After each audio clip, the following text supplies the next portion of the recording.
Buonasera a tutti gli accademici, come state? Oggi vediamo, vediamo questo sintomo molto fastidioso, in realtà non è uno solo, che noi chiamiamo volgarmente mal di denti. In cosa consiste? Allora, dovete sapere che i denti sono composti da due, quando dico denti intendo tutto l'apparato dentale, ha a che fare principalmente con due foglietti embrionali. Uno è l'ectoderma che vediamo subito, riguarda lo smalto principalmente, in realtà anche la mucosa orale, ma soprattutto nel caso del dente lo smalto, che è diciamo la parte esterna del dente, è chiaramente legato all'epitelio pavimentoso e qua il conflitto è quello di non dover mordere qualcuno o qualcosa, ma è più legato a un conflitto di separazione. C'è qualcosa che ci separa, quindi non ho la possibilità di mordere quel determinato elemento. Nella fase di conflitto attivo, quindi quando subisco questa frustrazione, questo conflitto che abbiamo appena citato, avviene un'ulcera dello smalto, quello che poi i dentisti chiameranno carie, e quindi di conseguenza abbiamo anche un dolore che però non è un dolore locale, non è o meglio, non è un dolore localizzabile nello specifico, è un dolore che si muove molto mobile in una zona, ma si fa fatica a individuare il dente. E nello specifico poi è un dolore molto freddo, quindi si risolve con dei rimedi caldi. Si risolve non nel senso che c'è una malattia che va guarita, attenzione, non cadiamo sempre in questa mentalità vecchia, inutile e soprattutto che ci depista dal concetto biologico, dal concetto della natura che ci ha plasmato. Significa facilitare il sintomo, migliorare il dolore che chiaramente ci fa male. E ripeto, siamo in conflitto attivo, siamo in fase attiva, quindi siamo in simpaticotonia. A provocare questo dolore sono queste ulcerazioni, queste micro ulcerazioni al dente e il dolore in un certo senso ha proprio questa funzione, se vogliamo, quella di questa voce che ci dice non dobbiamo mordere, quindi fermo lì, anche se hai la tentazione, fermo lì. Poi nella fase di post-conflitto lisi, cioè quindi nella fase di riparazione, c'è il riempimento di questa ulcera che di per sé non è dolorosa, quindi c'è un'assenza di sintomo, salvo nella prima fase, nella post-conflitto lisi A, quindi prima della crisi epilettoide, in effetti può, a seconda di quanto sia stato scavata questa ulcerazione, può esserci ancora un po' di dolore, però diciamo che è una conseguenza, no, una questione causa-effetto.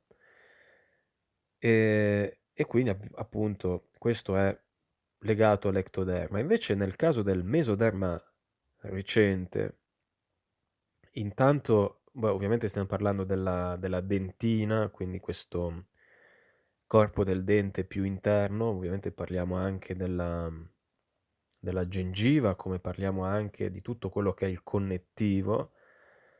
Abbiamo a che fare sempre con un conflitto di, in questo caso, non poter mordere, però secondo un senso di inadeguatezza, quindi io potrei anche mordere quella cosa, ma non riesco, cioè mi sento non abbastanza adatto a mordere quell'elemento, no?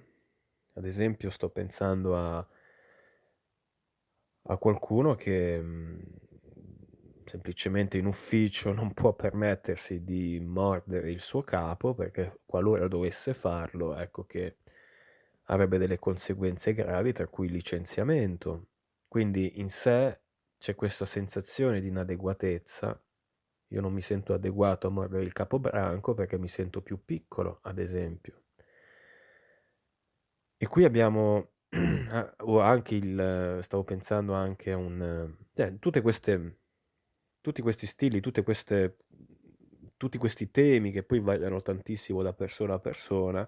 E va anche detto una cosa, che questo senso di inadeguatezza che riguarda il foglietto mesoderma recente è strettamente collegato a volte con l'altro conflitto, quello ectodermico, del non dover mordere, no? Quindi a volte abbiamo tutte e due le fasi, e qua ovviamente la cosa un po' si complica, ma continuiamo un attimo a vederle separatamente. Abbiamo questo conflitto, quindi ecco che avvengono anche qua delle ulcere, buchi, però questa volta nella dentina, anche qua un dentista parlerebbe di carie, però questi buchi sono asintomatici.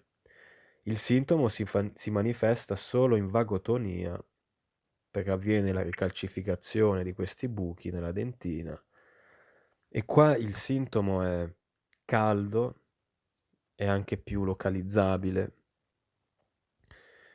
E quindi per capire ad esempio se siamo nell'ectoderma, quindi è smalto, quindi è quel primo tipo di conflitto, o rispettivamente se è mesoderma recente, quindi è il secondo tipo di conflitto, una buona soluzione potrebbe essere quello di sciacquarsi la bocca con un liquido.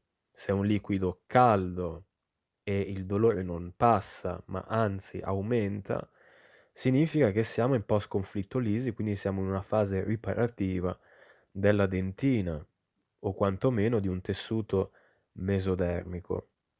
Se invece questo liquido caldo migliora il dolore che si ha in bocca, che a questo punto deve essere per forza un dolore, come abbiamo detto, molto mobile, significa che è ectoderma, per cui uno si fa anche un'idea di quale può essere eventualmente il conflitto e prende anche le misure giuste, non tanto per far passare più velocemente questa fisiologia speciale che ha sempre la finalità ovviamente di renderci più forti, di rendere più forte il dente, no? Nel senso che se uno si fa questo conflitto mesodermico, ammettiamo, conflitto attivo, buchi nella dentina e poi nella fase PCL di post-conflitto lisi, ricalcificazione, ecco che poi in natura chiaramente avrà dei denti molto più forti, molto più robusti, molto più adatti ad azzannare le prede, quindi di conseguenza ci sono solo vantaggi in questo senso, siamo noi che andiamo in panico, siamo noi che andiamo subito dal dentista, siamo noi che poi